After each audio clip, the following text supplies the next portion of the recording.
share my experiences being an au pair, and this video will be about what the term actually means, what a good host family is. And English is not my first language, actually not my second, it's my third language, so please excuse if anything is wrong, but I hope you understand. If not, comment below and ask me. What does au pair stands for? Au pair is a French word, and actually it started something like that. Girls used to come from overseas to learn French, and in exchange they could live in a family's house, look after their kids, they got shelter and food. And besides the term that it's French, you don't have to go to a French-speaking country. Nowadays it's all over the world. So let's go further. To become an au pair, you should have experiences with kids. So I don't know, how old you are and at which term or stage in your life you are, but most likely if you want to become an au pair, at least you should consider looking after kids as a babysitter. Or you're already a babysitter and you want to step up the game, so au pair could be the next step for you. Or after an au pair, a lot of girls who used to au pairing, can you say that? Anyways, also become nannies. So let's talk about babysitters. So what are babysitters? So again, if you're not a babysitter, listen to it. If you are a babysitter, you can just go further to the next term. So a babysitter looks after kids no matter the age. It could be a baby, toddler, or teenagers, or something in between, or a mix out of that. If you're looking after some kids who are, siblings, and you are usually called by the parents, spontaneously, often when something, happens, like a venue comes up or an event, or a kid gets sick and the parents have to leave. Often it is in the evenings, sometimes it's just a couple of hours, most likely it's a couple of hours. Sometimes it happens that you have like a set day. I used to do that way as well. And you look after the kids a couple of times. You make sure, that they're doing their activities or eat their lunch or food, whatever. But mostly you're really only there, just in case, and you bring them to activities or pick them up. And you usually get paid per hour, and that's basically it. And then I would say now we can talk a bit about the term nanny, even though there's the babysitters, then there are the au pairs, and up there goes the nannies. Nanny is a proper job compared to the babysitting. A nanny is usually someone who just works as a nanny full-time, even though sometimes there are part-time nannies. And coming to the term nannies, you have loads of different nannies. So you can have, like I mentioned, full-time nannies, part-time nannies, vacation nannies, special needs nannies, etc, etc. So, but in general, a nanny is looking after kids, no matter the age. Mostly, obviously, babies, toddlers, and maybe preteens. And sometimes also there are nannies for special need kids. There are live-in nannies, and now we're coming to the term live-in and live-out. So most of the time nannies live out, that means they don't live with the family. And sometimes there are live-in nannies, especially when it comes to vacation nannies. That means that the nannies go just on vacations with the families. And there are also special need nannies, so sometimes they even stay there. But most of the time, nannies are live-out nannies. That means they don't live with the family. And in the middle, like I mentioned, au pair. So let's start with being an au pair, because that's why you're probably watching that, or you want to understand what it is, right? So what does an au pair do compared to a babysitter and a nanny? An au pair. So you should look after the kids most of the time, the same way a babysitter and nanny does. But now you would do a lot what a nanny is doing, but obviously in a way much smaller amount, as you're just getting pocket money. So as an au pair, you look after the kids as well. You can do anything the same way like a babysitter and nanny, that you're part of activities, that you teach them something, that you look after them, that you make sure, they eat something. As an au pair, they can ask you to cook, and that's all fine. You should be really honest with your cooking skills, if you can make proper pasta or cook something proper, or you're only able to put a frozen pizza in the oven. So you should be really honest. And coming to this point, we will later on talk about it even more.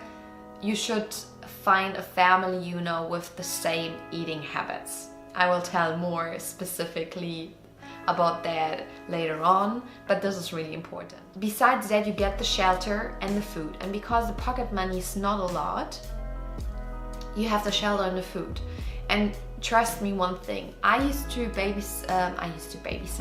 au pair in London, and London is a really expensive city.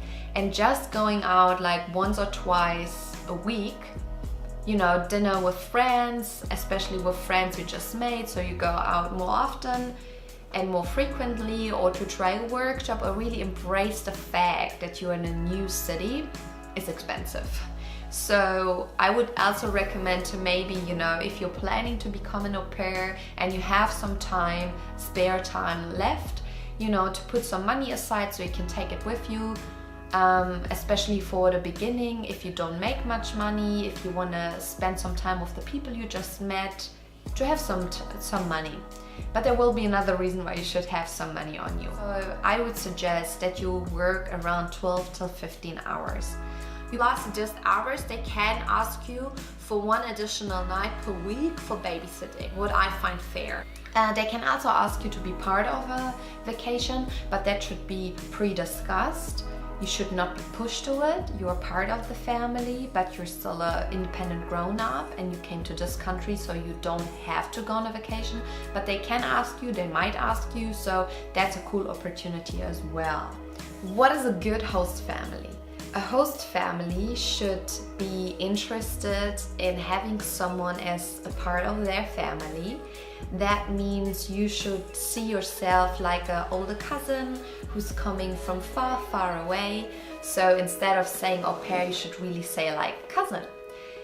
Because it is really important, as you want to learn the language and the culture, and otherwise you could be a nanny as a job and get properly paid, but you really want to be part of that. You are there trying to stay for short term. Most often au pairs are there for a year, sometimes shorter, sometimes longer, and sometimes it turns out to be way much longer. But usually it's 1 year, and to really, really enjoy the stay there and to learn the language and the culture, it is really important to be part of the family from day one. And you know how it is, you feel more confident somewhere when you feel home. So this family should know that you're part of that. That means you live with them in a house, and you should have a spare room, your own room, which is only yours, with a door. And obviously it would be nice to have a bathroom, but that's sometimes not possible, and that's okay, but you have to have a room. The family should know who they're looking for. If they're looking for someone, to be flexible, to be there, just from Monday till Friday, or they need someone more likely on Saturdays. But besides that, no matter what, you should not work more than 20 hours. And actually the best would be between 12 and 15 hours. So obviously, depending on when they need you, and if it is flexible or not, but mostly it's not so flexible. On top of that, there should be a babysitting night for free from you, that the parents can obviously ask you in advance. They should always discuss everything with you, I also recommend that when you work, so you can really have a scheduled time there. Obviously kids get sick or something happens, but to know a week up front, or at least 3 days in a row, what is happening is really helpful. They should know who they want, what they want, so they really find the right person, and might be you. And then, you know, you should be open to what you want actually from this experience, you know. Do you want to just learn the language and maybe, you know, gain some experience again with children?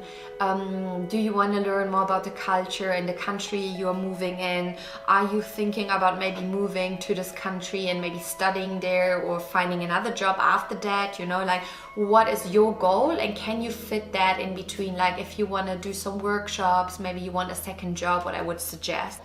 Besides the family, you should also know how flexible are you. So, you know, if you find a family there in the city you really want to be at, but they have 3 kids rather than 1 kid, which you are not confident with, don't do it.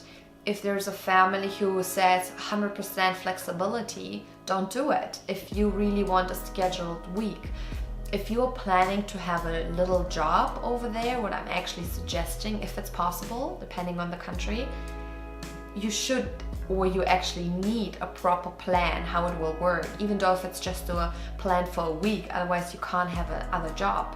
Or, you know, it will be difficult for you to find friends.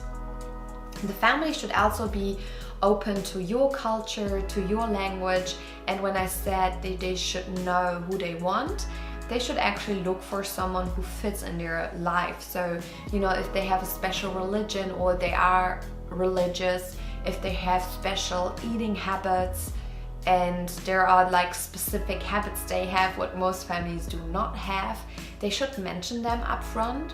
And yes, besides that, you should always have a good feeling when you talk with the families. Too many doubts, you should really like move on. There are a lot of families, I promise you, and there's not only one right family for you, but if you have too many doubts, it will not work out. At the end, you go there and then, you know, it will be awful. So to avoid a rematch, to avoid a scam, to have a beautiful time and experience overseas as an au pair, remember all what I said, consider all that, and all will be fine.